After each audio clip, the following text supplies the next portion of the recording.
Muri yeZimbabwe aiwa pakashata. Notaona kuti sengezo Tshabangu wadzoka nepanji, sengezo Tshabangu wadzoka nenharo nokuti ari kuklema kuti aiwa property kana mabuildings eTCC akatogwa navanozonChamisa kana kuti mumazuva akapfuura akapendewa blue pakaiswa bhana ravanozonChamisa. I'm going to recover them. Ndakatofaila mapepa kuvhandaliza kwawakaita ikoko aiwa vachaifira nyaya iyoyo. Tisati tamuendera mberi nenyaya iyi ndokurudzira wasubscribe wolike hotina on the bell icon. Tambochiona maupdates anokupa pano paZim News Live. Nokuti sengezo Tshabangu anouya paX yendo pake onyora achiti, let me categorically inform all that I filed at the High Court in Bulawayo an urgent chamber application for spoliation to recover our TCC Bulawayo offices that were recently vandalized and painted blue by Chamisa supporters after he abruptly quit TCC.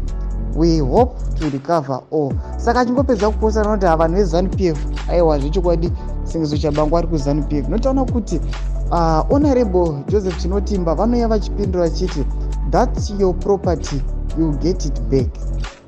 Aiwa ndozvazvikataurwa navachinotimba. Saka muri yeZimbabwe zvinatsoratidza kuti aiwa vachinotimba vatongori kusaidi kwani kwaChabangu. Tshabangu ari kuZANU-PF. Saka pane munhu anouya achiriply achiti, we donated money to TCC and we have all transactions in our phones and we are coming for our monies, Mr. Secretary General. Ndozvataita achiti aiwa isu tisi takatodonata mari kuna vanozonChamisa kuti this building ivepo, and then sengezo Tshabangu oya achiclaima kuti ndeyake. Tine evidence, tine matransactions. Samuri yeZimbabwe aiwa nyaya iri kupisa, ndo nyaya iri mudariro ramoti tikupenengurire muzara nhasi. Samuri yeZimbabwe kana wasati wasubscribe wasubscribe upinda mucomment section medu wotudza mafungiro enyu aiwa usangana kulike kutina on the bell icon. Takuchana maupdates anokupa pano paZim News Live.